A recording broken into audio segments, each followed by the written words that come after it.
Perfect. So today we are talking about our urban development in general. Like, how does this process yeah, develop? So how is this process shows itself in our cities, in cities from the past?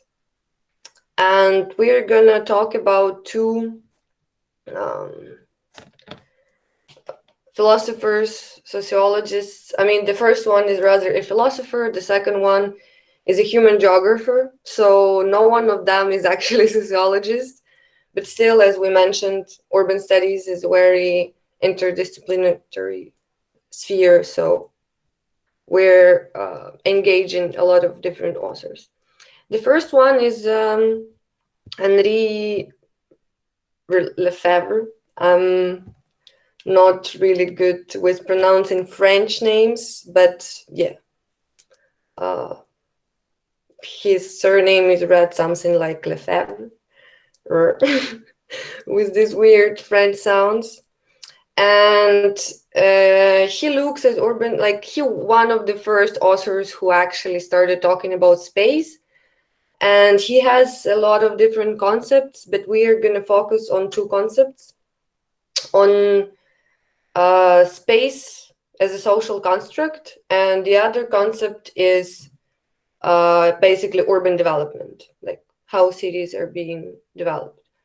Another author is already mentioned by me many times, David Harvey, and it's the first article of him which we're going to read, but I think we're going to read like 3 of his articles in this course. Maybe 2, maybe 1 is optional, I don't remember. Anyway, David Harvey is also a key figure in urban studies. He started what is called radical geography.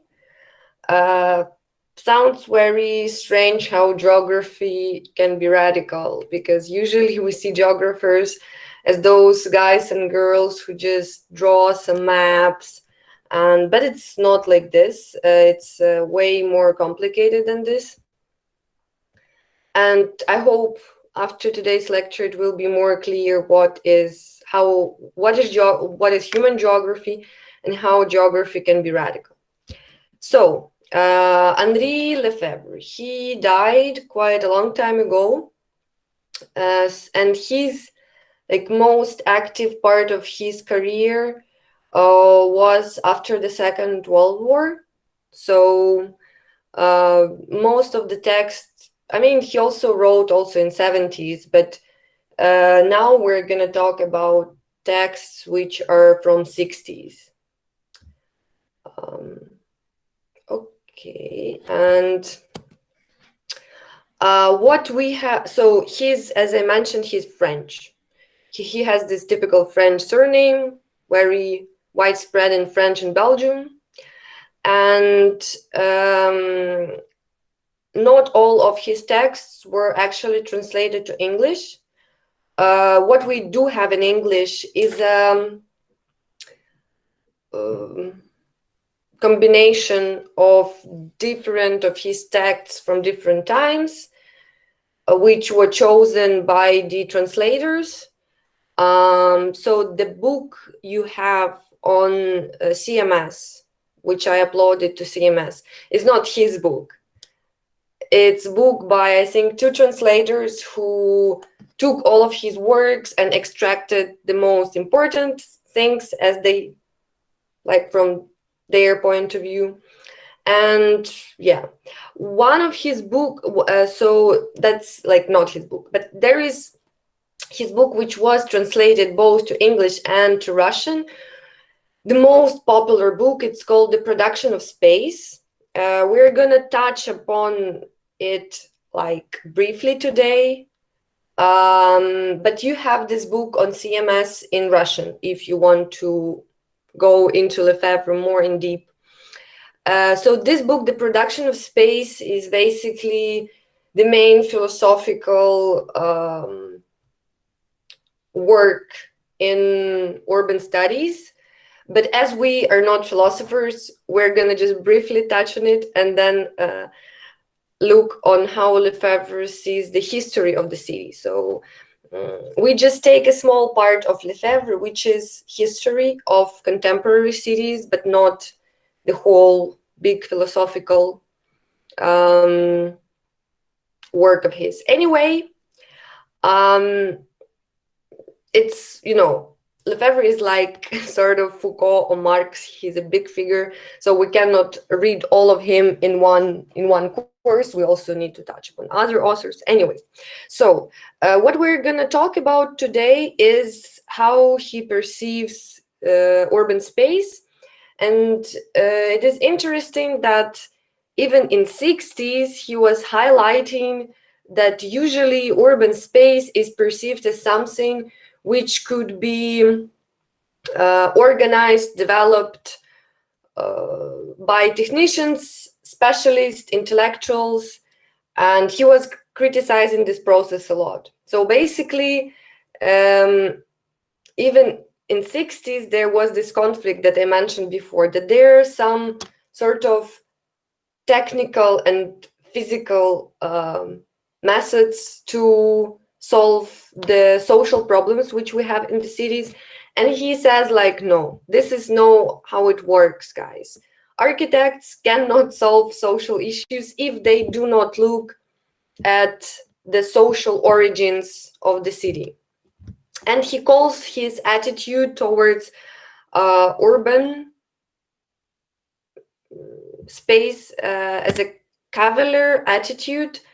When I first read this in English, I thought that cavalier is basically like the English word, but I figured out that it, like, when I moved to Western Ukraine, I figured out that you also have, we have this word of cavaler, cavalerka. So the party you have at the university means exactly the same what Lefebvre calls him. So the cavalier attitude, meaning a person who tries to overcome the existing social norms, who wants to look at things differently, and does it sometimes in a very how you call it, radical maybe way, or maybe being not very polite.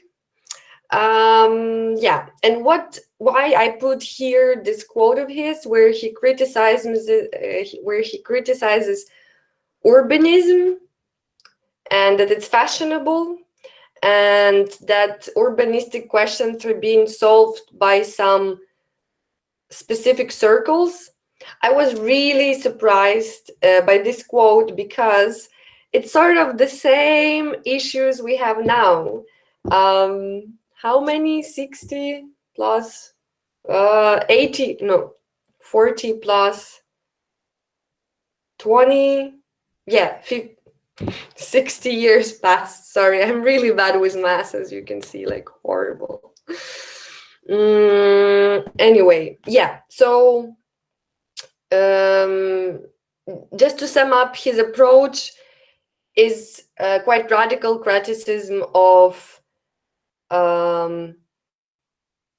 architectural solving of social problems in the city. And he says that to understand how to solve the issues we have, how to see the social core of these issues, is to understand what is space. And his answer is quite simple. It might seem very simple for us in 2020, but at that time in 60s, it was like a wow, like, oh my God, what he's saying. And what he was saying is that social space is a social product. So basically, he was talking about social construction of space. Of course, now, after reading all the Bourdieu, Foucault, and all other authors, we say, yeah, we know that everything is a social construct. But at that time, when space, in the 60s, cities were quite rapidly developed by those he called like specialists and technicians, and there was a certain vision that there is this physical space, and there is the only way to develop it, like we need to build this way and this way. So he says like, no, what you're doing is still a social process. And to understand what is like why space is socially constructed, he gives us like two arguments. I mean, he gives a lot more arguments, and there is the whole complicated conception of three aspects of how space is being constructed. If you're interested, please read The Production of Space. But two very like general arguments are that there is illusion of transparency when we look at the space, and there is illusion of opacity. What does he mean by this is that usually people, like often people look at space and think that we can design the space the ways our ideas lead us, that there is a complete freedom in the way we can develop the space. He claims that it's not true. The second illusion is that space is something natural, that the space is the way it is made by some, I don't know, either by God or by a big, how we call it, big boom in English? Yeah. So, and it's substantial and natural, and there is nothing like we can change, and we can like use it only as a physical object. So these two illusions, he criticizes them and says that like things are way more complicated, because space, urban space, or not only urban space, is a certain platform for power exercises. That's why not every individual is free in what he can do with the space. That there is a lot of social hierarchies through which we decide as a society, or not we, but those who are higher in these hierarchies, how the space is being developed. And of course, at the same time, space is not natural. Because the way we use it is very social, because we, first of all, we use it for production. Like we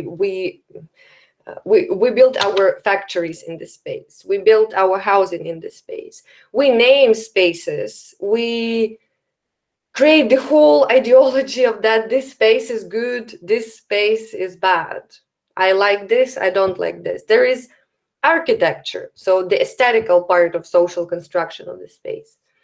And I think the best example to explain why space is a social construct are the borders, actually, like the national borders. Of course, first of all, national borders, they did not always exist.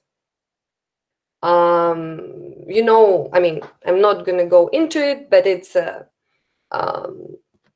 the borders we have now, they're quite a modern, meaning not contemporary. I think I've explained it only to some of you.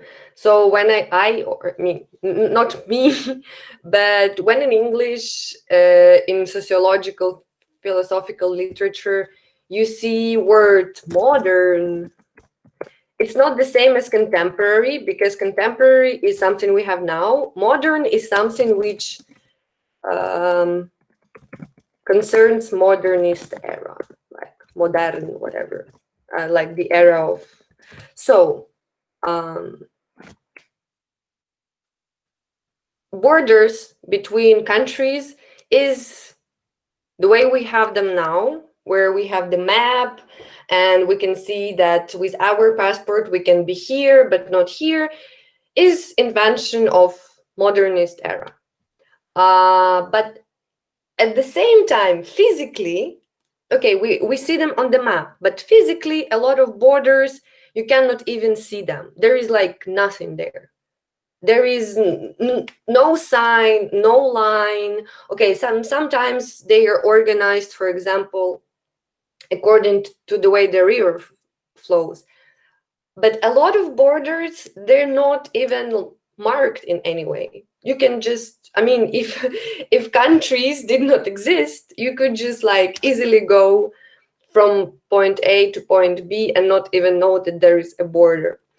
But even borders exist mostly on the maps, they do not exist physically, we still think of them as something super important. Because even if there is no line showing us that there is a border with another country, we know that in this space we have one list of rights. We can, I mean, we're citizens, or we have our residence permit, or yeah, we have rights as citizens on this point B, which is behind. Sorry, I didn't. We are not in the class, and I cannot draw. Usually, I draw this example, but you got the point. That border is that part of space which is not natural at all. It's completely socially constructed, like politically, through a long history of conflicts and development of nation states. At the same time, border is something which shows us that space is soaked with power and rules, so like social rules and norms. I think this is clear.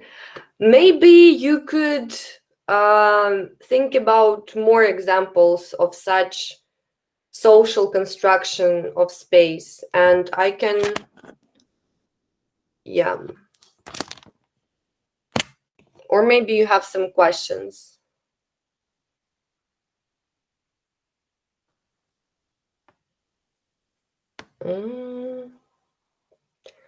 Okay, so I'm asking you to think about examples of how space, maybe not only urban, is constructed, like socially constructed.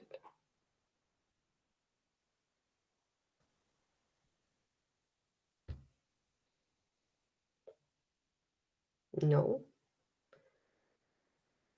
But what about city districts? Okay, we draw them. Yeah, sorry, I missed. Formation of some neighborhoods. But could you maybe turn on the microphone and develop? Okay, neighborhoods, but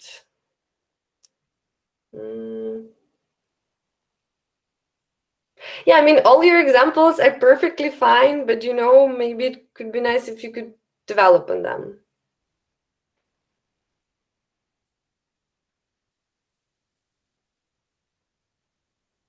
Why neighborhoods are socially constructed? Maybe just some neighborhoods, you know, they are I cannot think about how they could be natural.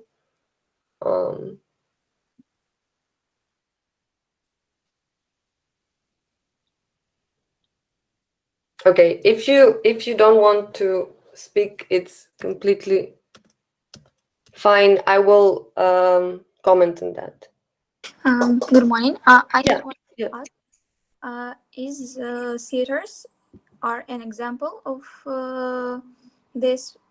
Because when we visit like theaters in center, we look in different way, we speak maybe in another way, and when we come home or in our district, um, there is another way of Боже, поведінка. Okay. Of behavior. So I mean that we change how we behave when we are in the theater, and can it be an example of this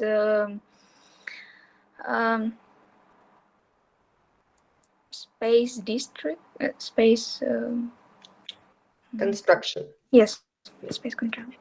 Yes, exactly. And it's not about some like specific places as like theaters or some cultural spaces. First of all, space is usually divided in like public and private. So what Vlada mentioned, that we're somewhere outside and then we come home.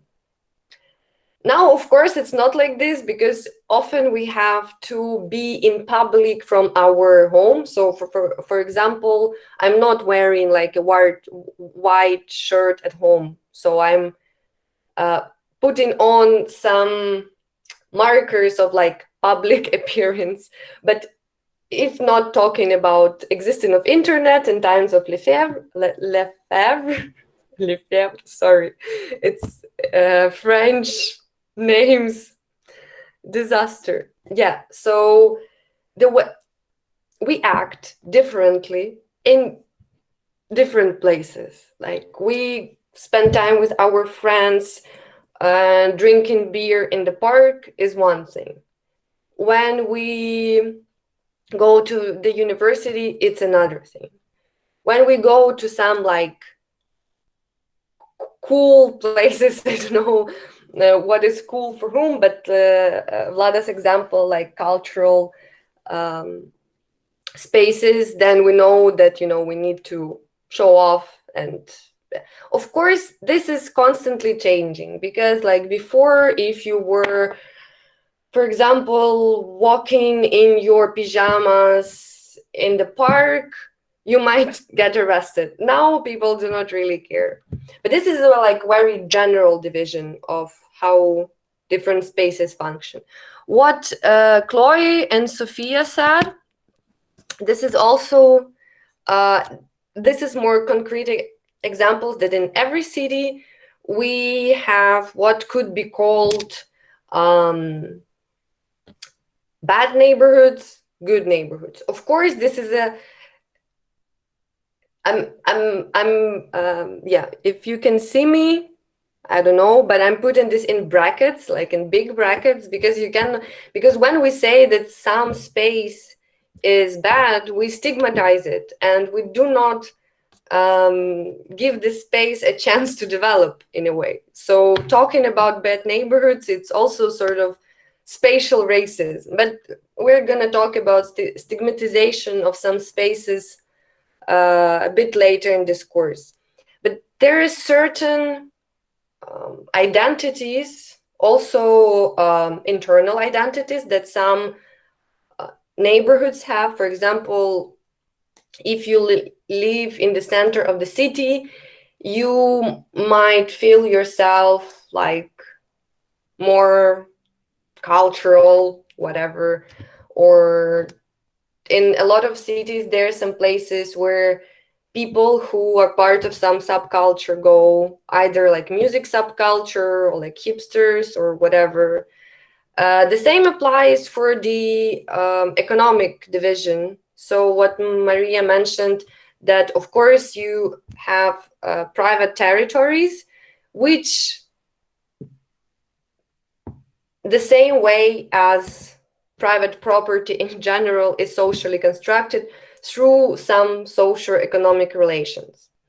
And yeah, of course, I know that you're all a big fans of Foucault, who explained us really well why prison is not just a prison. So actually this Foucault's idea of society as a prison is a really good, I mean, he wrote it to show that our society is a prison, that any institution is a prison.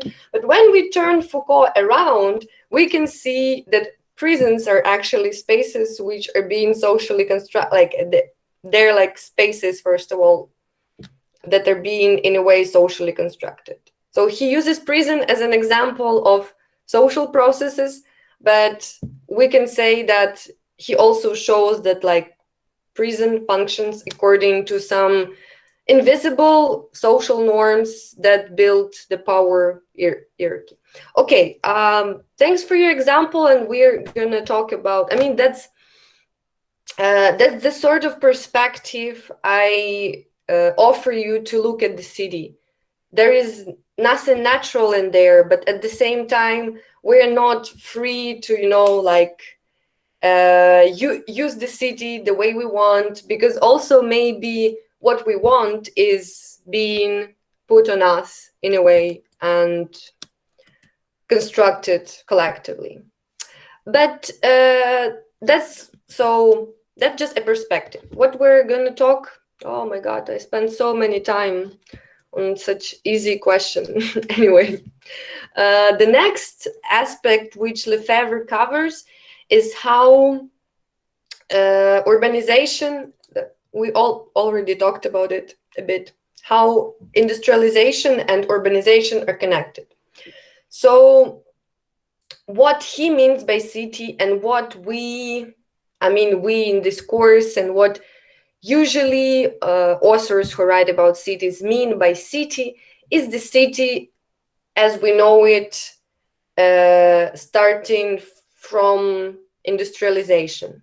Of course, there was an Oriental city, there was an antique city, medieval city, which became sort of platform for creating contemporary cities. But in a way, as Lefebvre stands on more materialist understanding of history, for him, those former formations, those historical formations are not that important. What I mean by this and what he means by this, I know that you did not have a proper course in philosophy, bad for you, but maybe you remember from somewhere what is materialist and idealist understanding of history. I can write this word.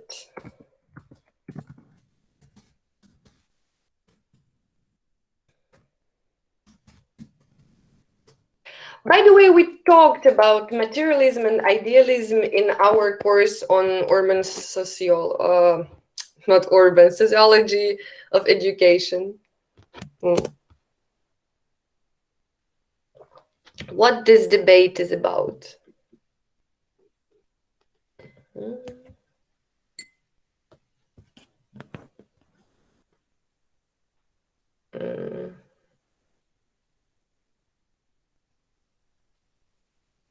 No.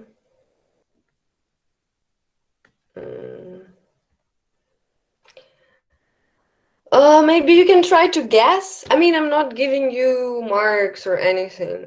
Like, try to guess, like, material, idea, what could it be? Because I'm worried that I will tell you the answer, you will forget it. But if you try to do it yourself, yes, good, Sophia, perfect. No, actually, you get the point for this answer. It's not, yeah, it's not something super complicated. So, history. Meaning not the history, from the books, like school books, but the development of the society, like from era to era. I mean, there are dozens of philosophical theories how to understand why society is changing. Basically, history means social change, but not on the scale sociologists look at it, but like on the super long-term scale. And there are different combination of factors which different philosophers and sociologists take into account. So idealists, it's a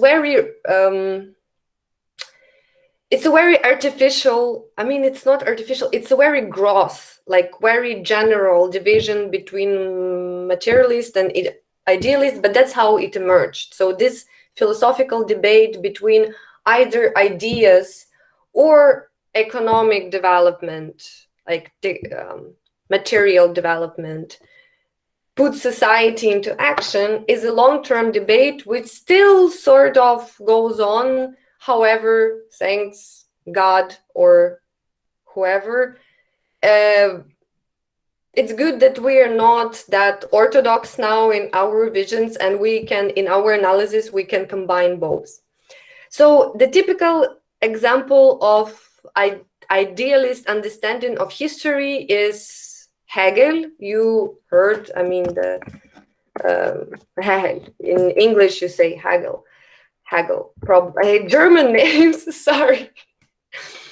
First, I was arguing about French names. Now I'm angry at Germans. Anyway, so you know the guy Hegel. His whole concept of his philosophical system was that there are some ideas that move the way we live, the way history goes. And starting from this sort of vision, we would see history as a history of civilizations. That's exactly what you read in your school books, that there was like Egyptian civilization. There was, sorry, I'm so bad at history as well. So there were like this civilization, like Western. There was like Eastern. There was this. So the ground for this understanding of history is that you have a group of people who have some certain ideas. They express them in religion, in their national identities, in their culture, and they built a civilization. Contrary to this idealist understanding is the materialist understanding. Yeah, and what is important, civilization goes through time. So it started like, I don't know, Greek civilization started, and in minds of a lot of Greeks, they still a part of that ancient Greece.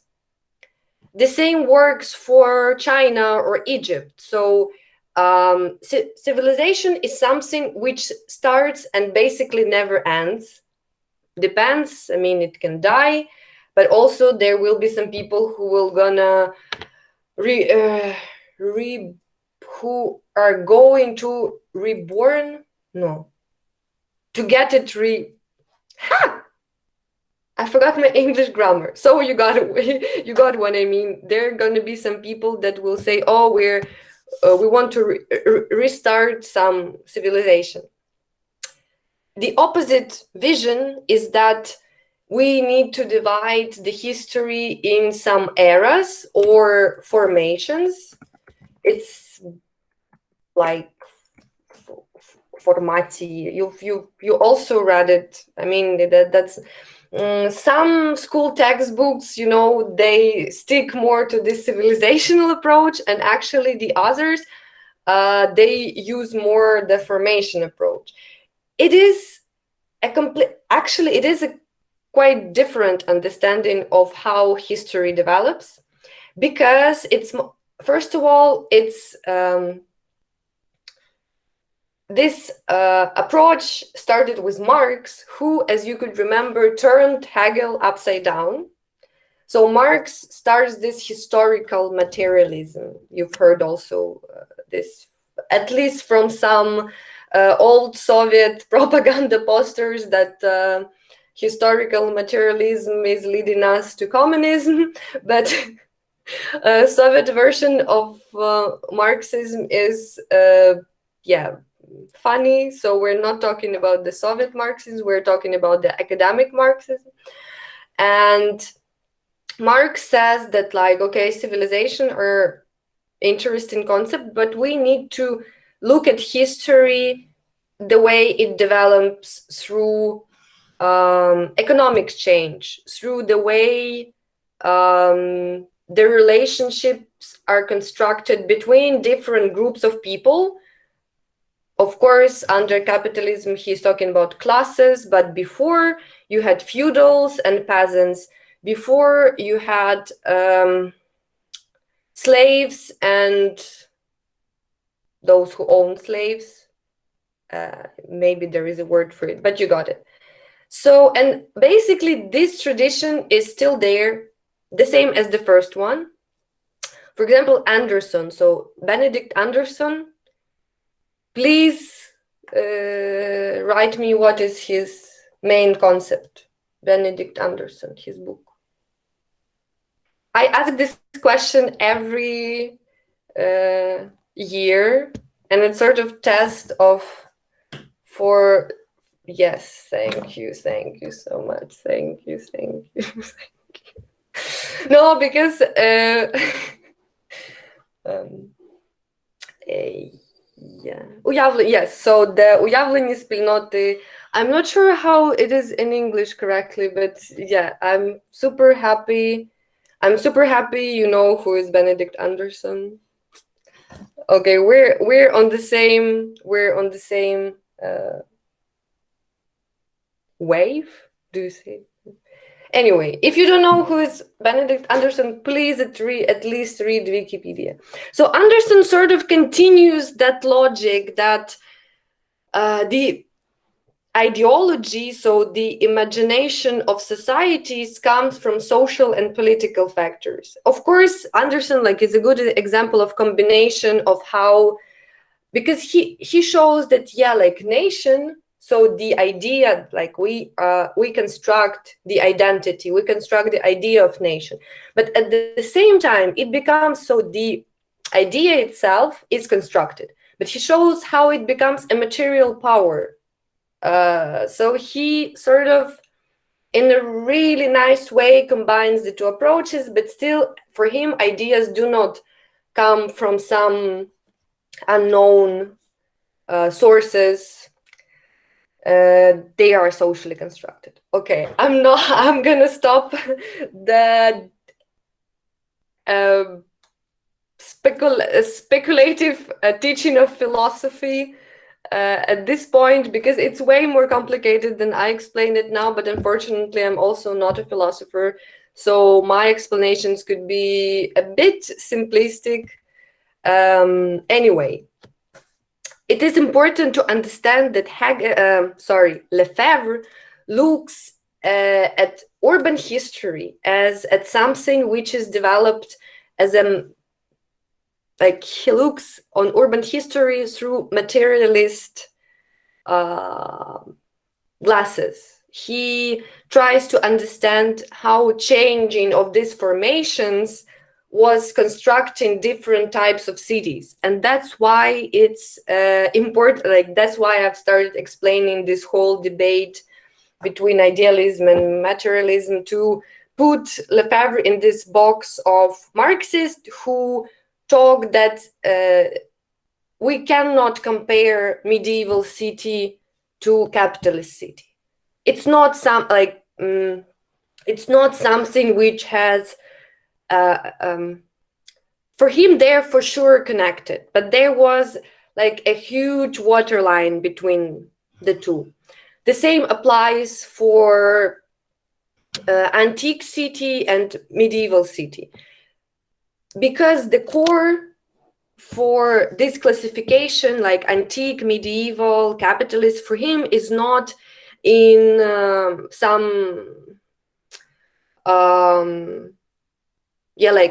ideology. For him, it's in the way the social relationship around the production are constructed. And he shows, and that's super important point now, that's the main idea of Lefebvre.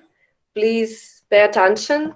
So he shows that medieval city became the platform for development of contemporary cities in a way that in the feudal era, so feudalism, we have the feudal and the peasants. Peasants are are working in agriculture. We still do not have proper industries, but through the work of peasants, the technology, the methods of agriculture, then they change and become more effective, more productive.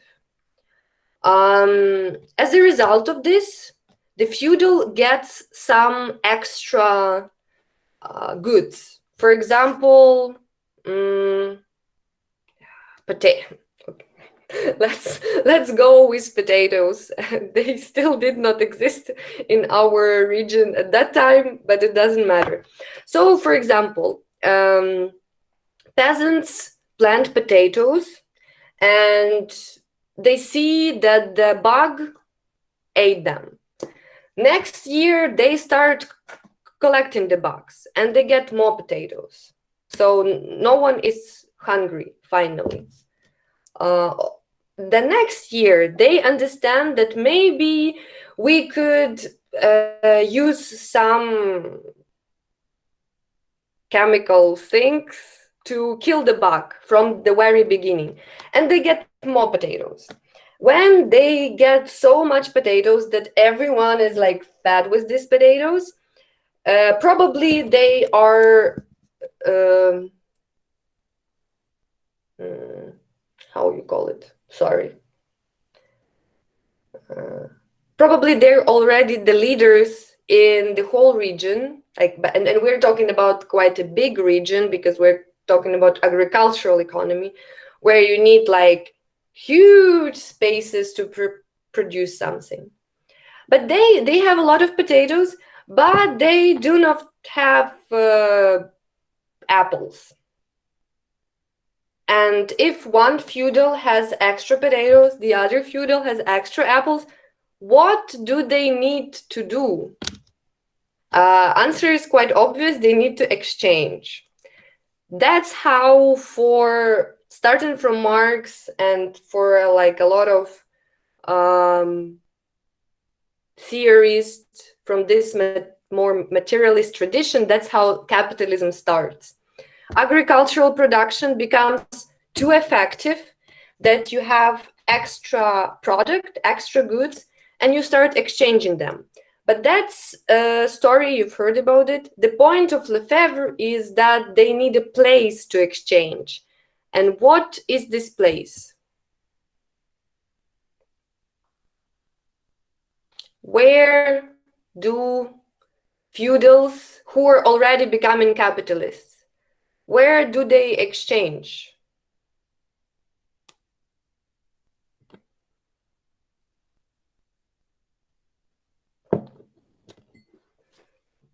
City, but city is still not there.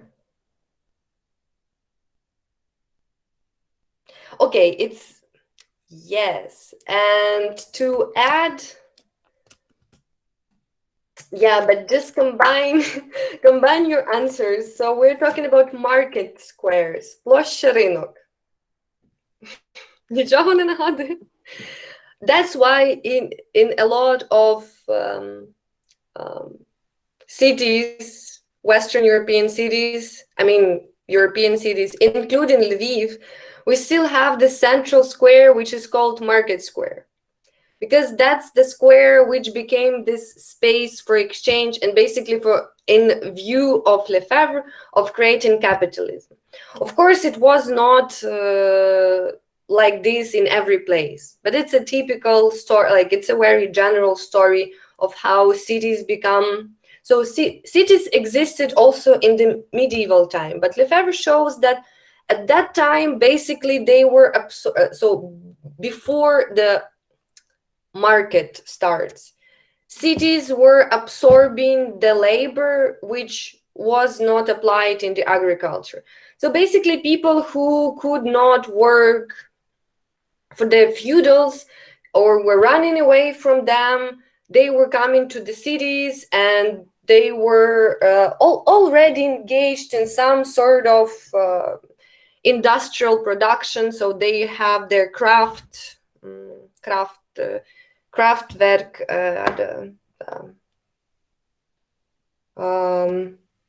yeah, they had their workshops, like small.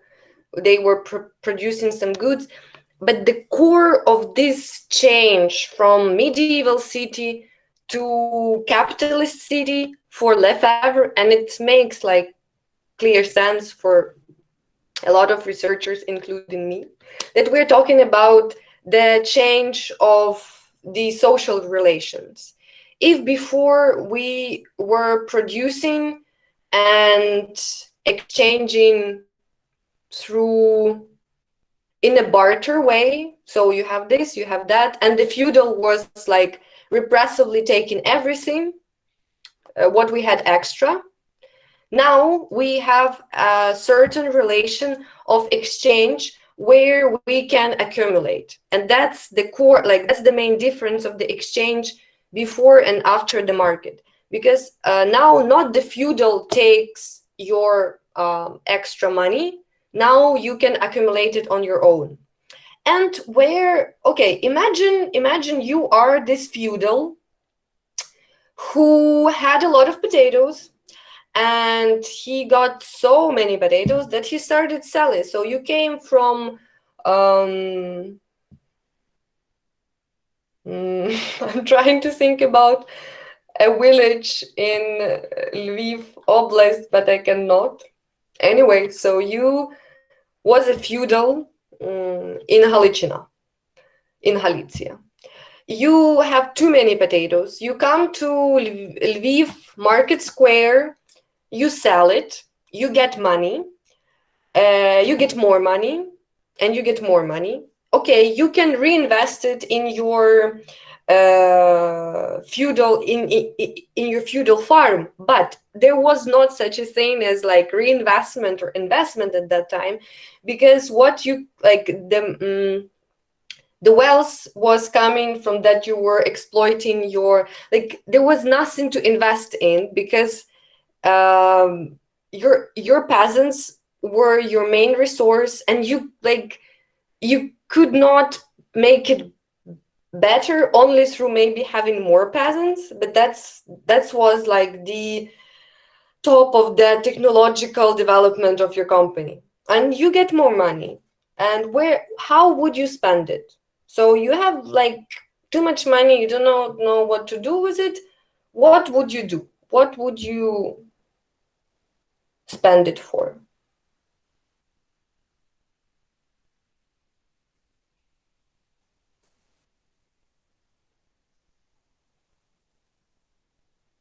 Mhm. No idea. Yes, exactly. Yes, of course. You will see that there is this square market, and you will see how it's becoming the center of social life, of economic life. Of course, you would think about building or buying something there. So that's the next step. That's how these nice buildings emerge around the market square. Of course, it's not that simple. At that time, they were already first developers who were seeing those feudals who, bought more peasants and more land, and they do not know how to spend more money further. So, and they started developing the market squares with what was called, at least in Russian Empire, it was called the Khodnye Doma. So it was sort of housing slash place where you can keep your goods slash place where you can keep your money before the banks were opened, but they were opened quite soon because of course you have a lot of money and you need to, except from buying property, real estate, you were saving them in gold whatsoever. Well, and we spent so much time on this topic as usual. The next step for Lefebvre after the real estate is that you have the same process all around Europe. It was very active, of course, in what is now countries of Benelux, so Belgium, the Netherlands, so those cities like Rotterdam, Amsterdam, Antwerpen, they were very active in this process, and and the next step after development of those cities is how they were becoming a network, and this network actually still exists. So of course it's way more different from what it was at that time, and the next step for Lefebvre after this network of cities is the state. So that's why his argument is like very materialist. He sees that state emerges when the capital starts to develop. So for him, countries like nation states are being formed as a process of protecting the capital through the networking of cities and creation more abstract political entity. And of course, this whole process of people coming from from the agricultural areas, peasants coming to the city, it created very strong spatial inequalities on one small space, but that's kind of obvious for sociologists. Why it's important to discuss this history? Because something similar, meaning a completely different way, was happening also in our cities. Not only in the time of changing from medieval to capitalist, but also it's still happening because the way the economy develops influences the cities we live in, and it also influences the migration patterns, which result in that some cities become bigger, some smaller, etc. So I give this example of Lefebvre's explanation of how city changed from medieval to capitalist, not as something we have to learn and to know, because okay, it's history, but it is I'm trying to show you the logic. He looks at how social relationship change, how feudal, instead of exploiting his peasants, starts think about that he has some extra money, what I'm gonna do with it? Oh, I'm gonna invest it in real estate. Then I need someone to build this real estate. I have peasants. But now this peasant is not going to work for me because he can choose another feudal to build his real estate.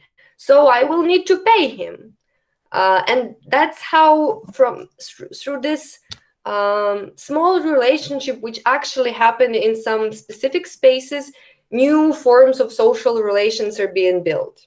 That's the kind of logic is we will try to learn how to apply also to contemporary cities. And yeah, that's important point for this Lefebvre's chapter, that in industrialization and urbanization are inseparable. But he was living in time where industrialization was going on non-stop. But what we can say now that deindustrialization and the city are not inseparable, are inseparable, are not separable, are inseparable. Crazy language. Anyway, the same applies to already mentioned hundreds of times during the last lecture and seminar processes of globalization, etc. So yeah, so that's the point. We analyze city through some the development of cities through some social economic change or also cultural change. It's depends on the topic you want to research. And I'm gonna skip this discussion about how in cities the use values, it's super important. I don't know what to do. We do not have time because I'm talking too much about potatoes. Okay, we will discuss it in seminars, I hope. Or no, but actually we will have time to discuss the use values of cities when we're gonna read Guy Debord, another French name I cannot pronounce. And we are running to David Harvey. Whew, finally English names. David Harvey, super easy to pronounce. He is still alive, by the way. I mean, he's super old, but he's still alive. He's not writing anymore, but he gives some interviews and he's this nice. I mean, here on this picture, he's still looks like quite young, because now he's like way older. But you see that doing social science prolongs your life, not only for Harvey, but for a lot of other people. It really prolonged their lives. So you know what to choose. Or, of course, it's a joke, because correlation does not mean causation. You also know it. Anyway, to understand, so Harvey is pupil of Lefebvre, so he continues his logic, but already he talks about more recent time, basically the period after the Second World War. And he tries to explain what was going on in mostly Western cities, but he uses very similar logic. So it's another, okay, we like this article you're gonna read, yes, it's about Western cities, but please not like try not to remember some dates or some some historical specificities. Try to see the logic, how Harvey tries to explain by the change of type of capitalist system, because he talks about two different ways of organizing capitalist economy. One is more industrial, the other one is more deindustrialized.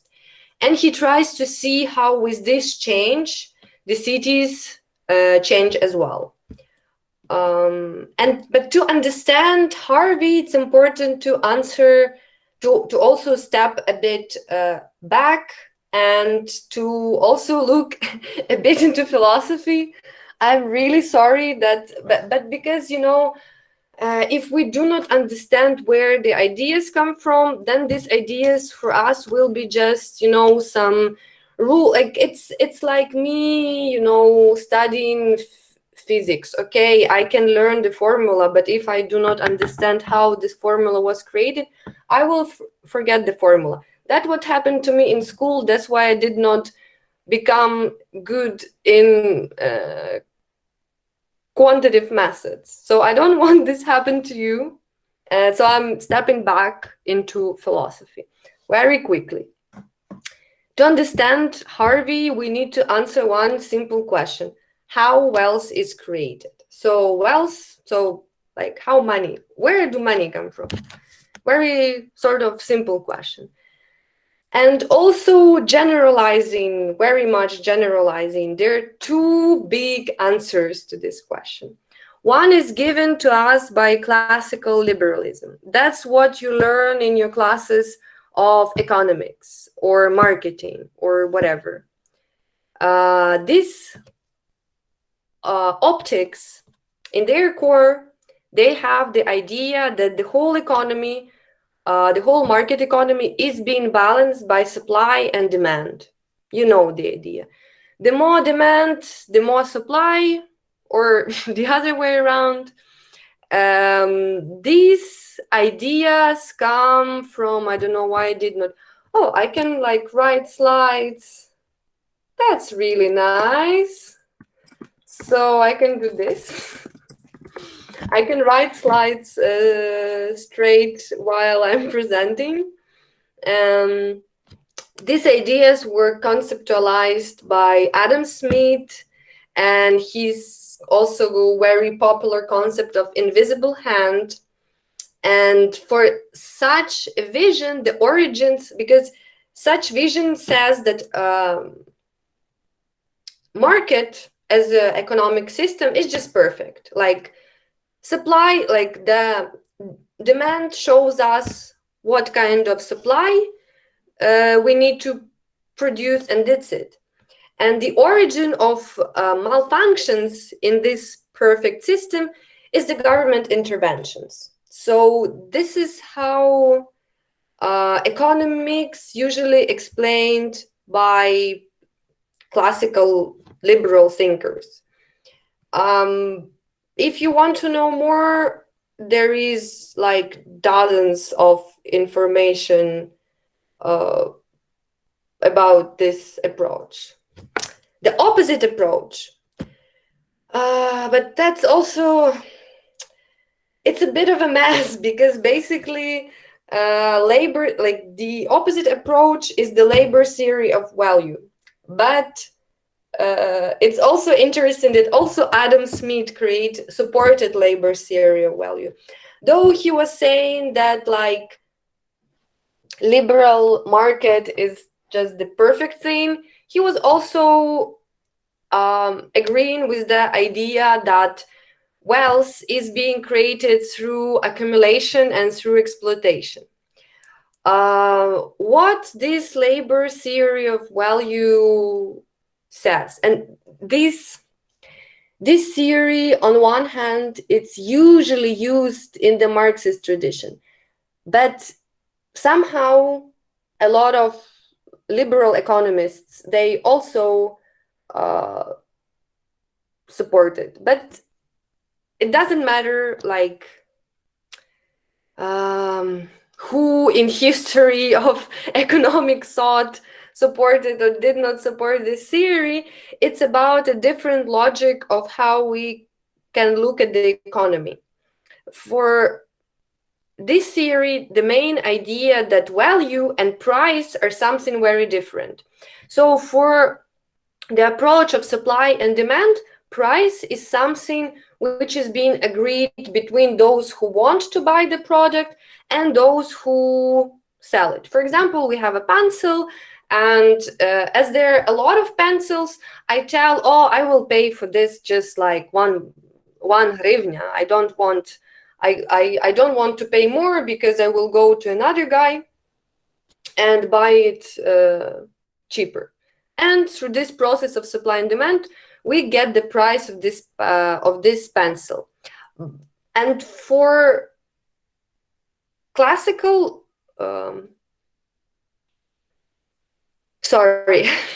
for classical liberalism, this is it. So we agreed on the price, and price equals to value. But for labor theory value, that's why there is value in the name, is that value is something completely different. Value of this pencil is determined by the socially necessary labor to produce it. So they say that, okay, we have the price, but price is something which does not reflect the value, because to create this pencil, we need wood. And wood, it's a very important material for our environment, for our society. That's why there is this word socially necessary labor, which combines both the labor and the material resources such as wood. Also, we need rubber. Also, we need kids in China who will produce this.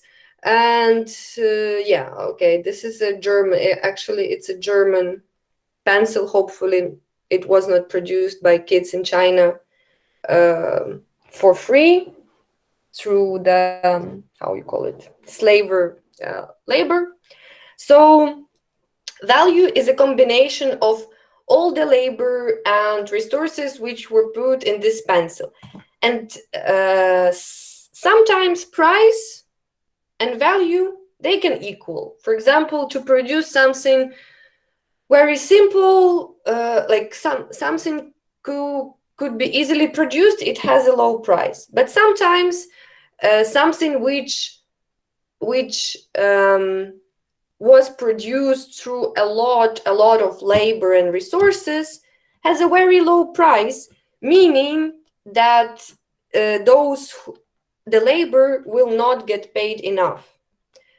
And yeah, basically there is this formula of that value is the capital, meaning the resources and the investment of the owner of this product, and the labor.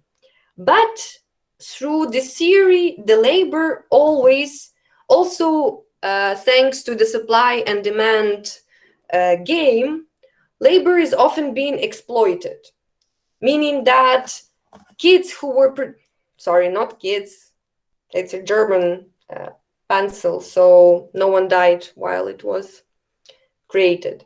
So people who were producing this pencil, they did not get all the money I paid for it, because they got their salary, but there is some extra price which went to the owner of this whole process, so to the capitalist. Why this is important to understand Harvey? Because the labor theory of value argues that in the process of creation of goods, the same applies to services, actually. Because it's very easy to explain this process on goods, because we can count one pencil, two pencils, but with services, this division between the value and the price might be even more bigger, because for example, there is a lot of labor put into some services, but the services might, for example, I'm talking about work which, do we still have time? Do we still have 20 minutes? I'm talking about work which requires a lot of emotional input. I don't know, all the people who work in advertisement, or for example, work in the call centers, there are a lot of labor which is paid not really well, because this whole this whole emotional part of it is just being erased, and like no one pays attention that after working for a year in a call center, you will get a lot of mental issues probably, and you're under the risk of burnout, etc., etc. Anyway, this explanation of economy through difference between value and price highlights that the production often results in profit, which is being accumulated. How? And probably now you're just like, what is she talking about? We have urban studies. Why are we talking about accumulation of capital? Because for David Harvey, this is a core process for urban development. So he says that this accumulation of capital through production of goods and services is the first step of urban development, in a way that this production, especially if we're talking about industrial one, has to happen in cities. But at this, what he calls primary circuit of capital, so the first circuit is not the cycle. He means more as a like type of the way capital is accumulated.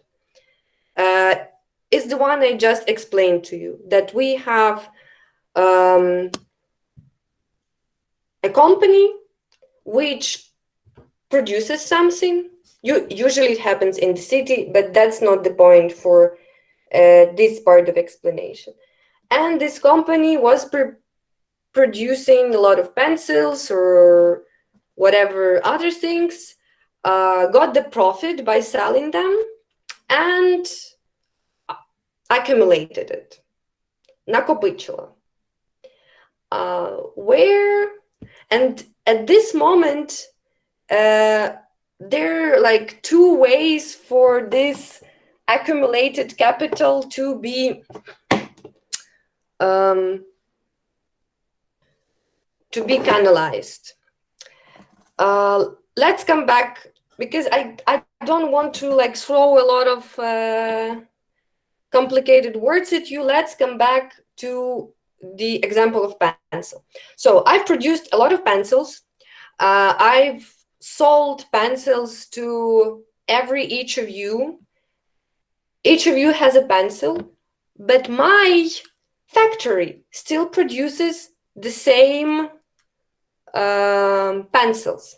Moreover, while I was selling them, you were also working for me, and I was not paying you enough money, as we remember.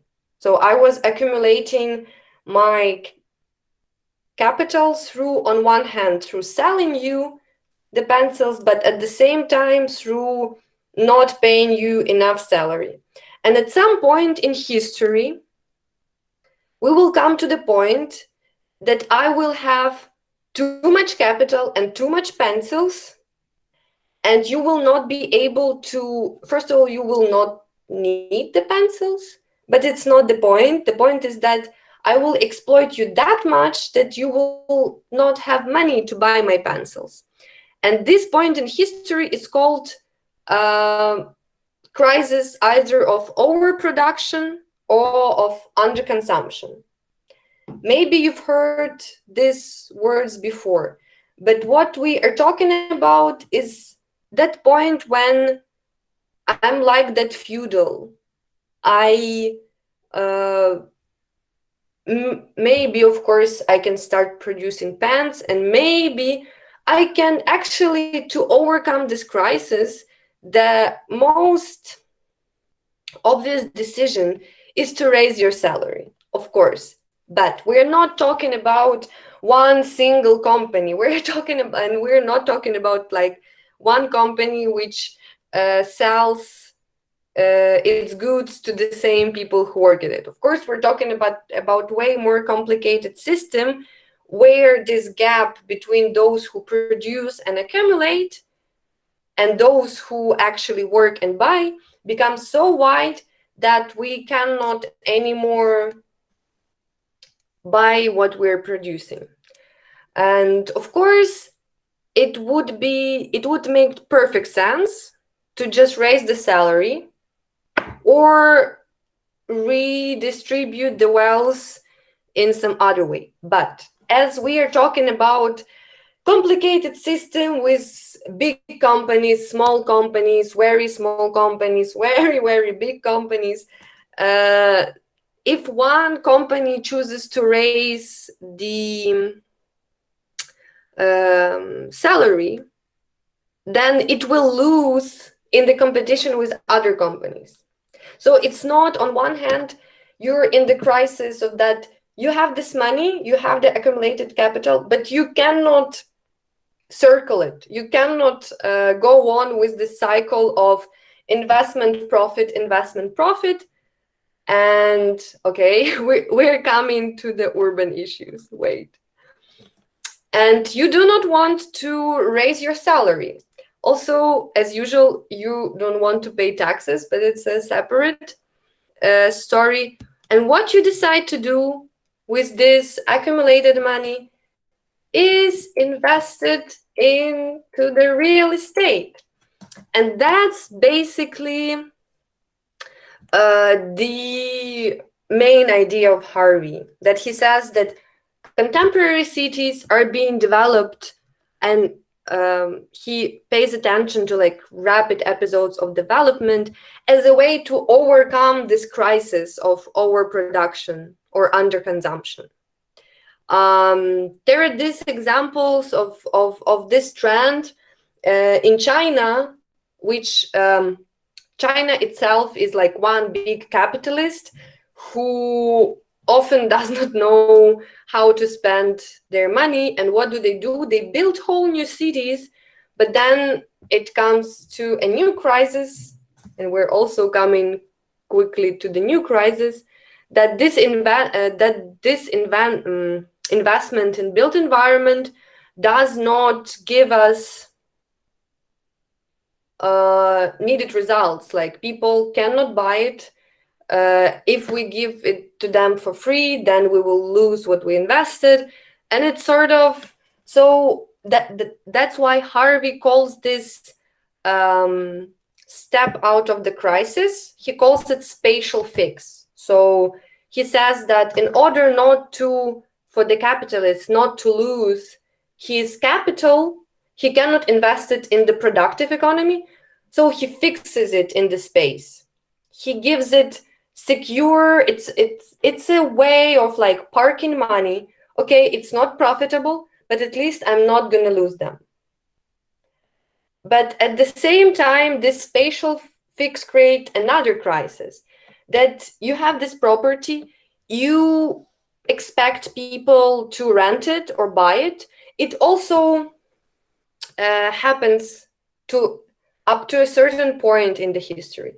And then we get to another crisis, which Harvey explains that it also could be solved by the tertiary circuit of capital.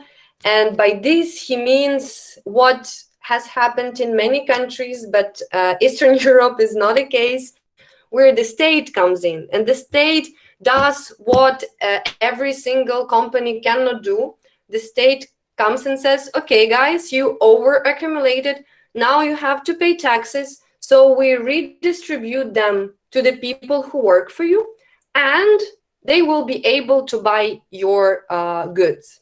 So Harvey explains what could be called as a social welfare state through a mechanisms of solving the crisis of over accumulation. Before, like, for him, between the first crisis and the process of redistribution comes the spatial fix. So rapid urban development, which is being used to sort of park the capital you have, not to lose it.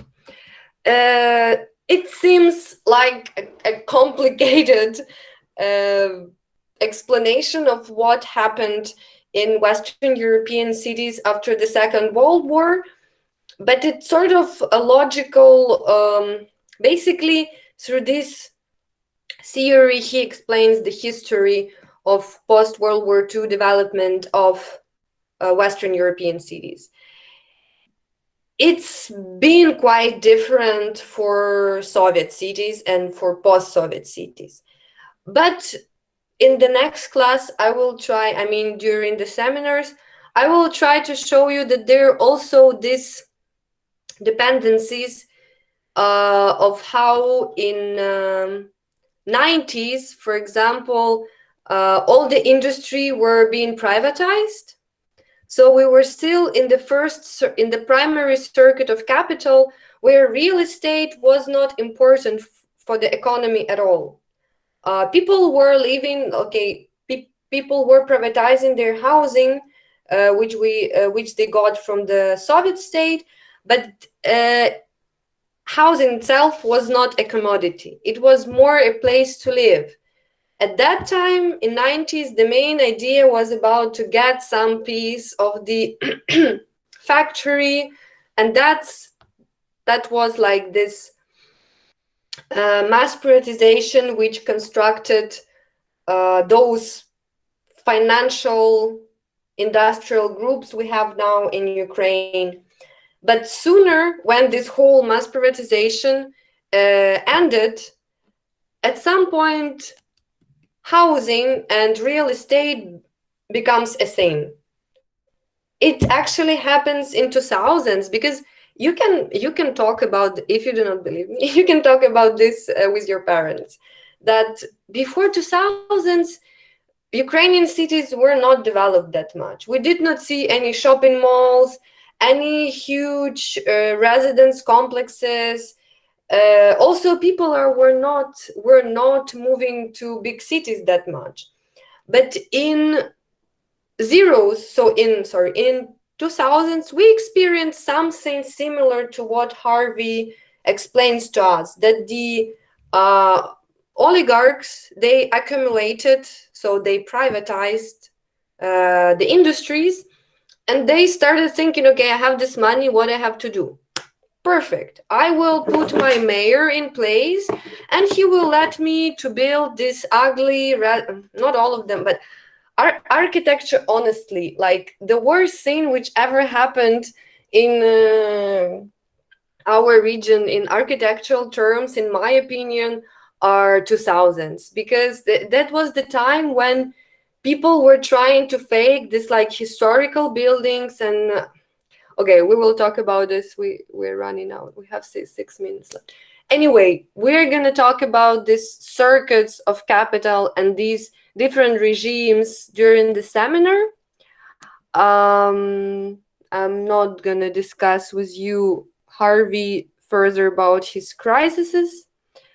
Yeah, so to sum up what we talked about today, it's okay, this was the most complicated lecture ever. I mean, in this course, not ever, but in this course. That was the most like condensed input of information. We discussed philosophy, we discussed economics, political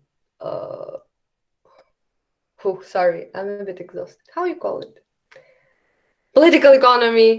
To sum up, Lefebvre and Harvey, they present us with quite materialist in general and Marxist in particular vision of how cities are being developed, meaning they connect the history of the city with more broad changes in the way the structure of the whole society changes. For example, Lefebvre focuses more on the change from feudalism to capitalism. Harvey explains us different stages of capitalism and how they influence the development of the city.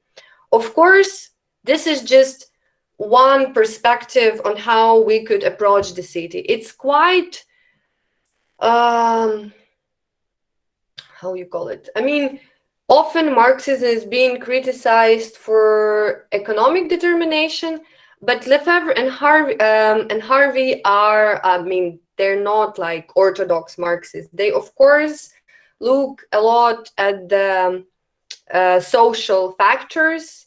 They include, they take ideology into account. But what they could be criticized for is their like structural vision. So they are structuralist. They divide society. They say that like there is a structure in society. For them, it's a capitalist structure. And this structure for them determines the development of urban space.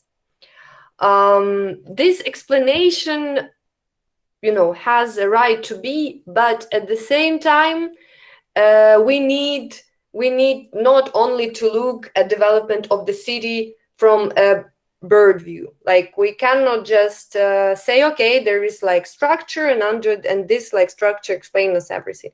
We also so it's very macro sociological explanation, but we also need to come down and to understand how cities are being developed from the perspective of like everyday life, urban dweller, how this like big historical changes, how they are being constructed through what we do in our everyday life. And we will come to that. But before, we're gonna talk about the middle, so the meso level more, including we're gonna talk about, what I mean by this, that we're gonna talk about the politics of it, meaning the actors. So our next couple of topics will be about how these big processes of urban development are actually being driven by some political subjects, not only political. And coming to an end, of course, as usual, you have the questions to ask. You're required to read just one. Please, of course, you can read both. As usual, you can read both texts, but for me, those texts are a bit complicated. No, they're not. They're not complicated. They're readable, but you'll see they're not as easy to read as the movie you saw, as to watch the documentary, but they're readable.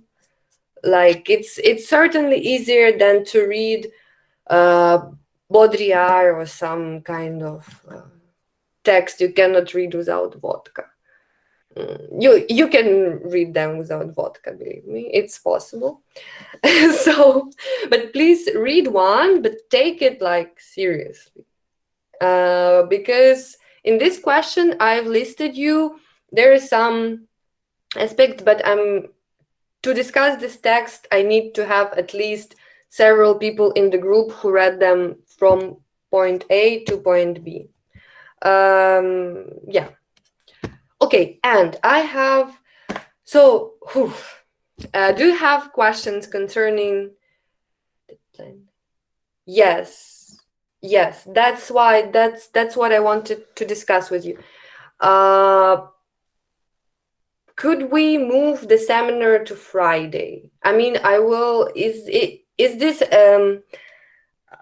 of course we will need to vote, but is this idea like realistic, or you have, or the whole group of youth of UKU students, you have something on Friday morning?